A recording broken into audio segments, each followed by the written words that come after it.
How to clear customs for vintage textiles. Did you know that every year, thousands of pounds of vintage textiles are bought and sold around the globe? But here's a snag. Not everyone is aware of the customs clearance process these treasures go through before they reach your doorstep. In today's video, we're diving deep into the world of customs clearance for vintage textiles. Why is this important, you ask?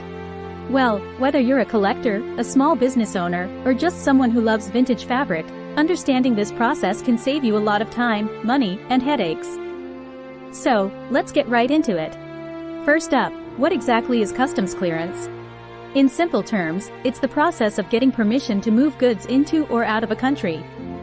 This includes submitting a variety of documents, paying any necessary taxes and duties, and ensuring your items comply with local regulations. Now, when it comes to vintage textiles, there are a few unique challenges you might face. For starters, the age and origin of these items can sometimes make it difficult to determine their value. And value is crucial because it helps determine the taxes and duties you'll need to pay. But don't worry, we've got some tips to help you navigate through this. First, always ensure you have as much information about the textile's history as possible. This can include the era in which it was made, its country of origin, and any documentation that proves its authenticity. Next, photographs. Lots of photographs. These can be incredibly helpful, especially if your items need to be assessed by customs officials. Now, let's talk about taxes and duties. These can vary widely depending on your country and the textile's origin. In some cases, vintage items may qualify for reduced rates or even exemptions, so it's worth doing your homework here. A good starting point? Check out your country's customs website for information on tariffs and exemptions related to antiques and collectibles. But taxes and duties are just one part of the equation. There's also the issue of regulations and restrictions. Some countries have strict rules about the import and export of goods with historical, cultural, or biological significance. So, how do you ensure your vintage textiles don't fall foul of these regulations?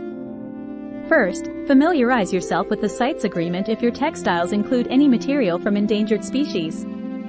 Yes, this can apply to vintage items as well. Next, if you're exporting, check whether the country you're sending to has any specific restrictions on textiles.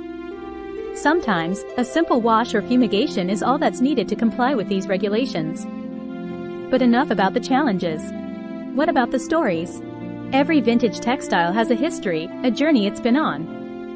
And sometimes, the customs clearance process can unearth fascinating tales.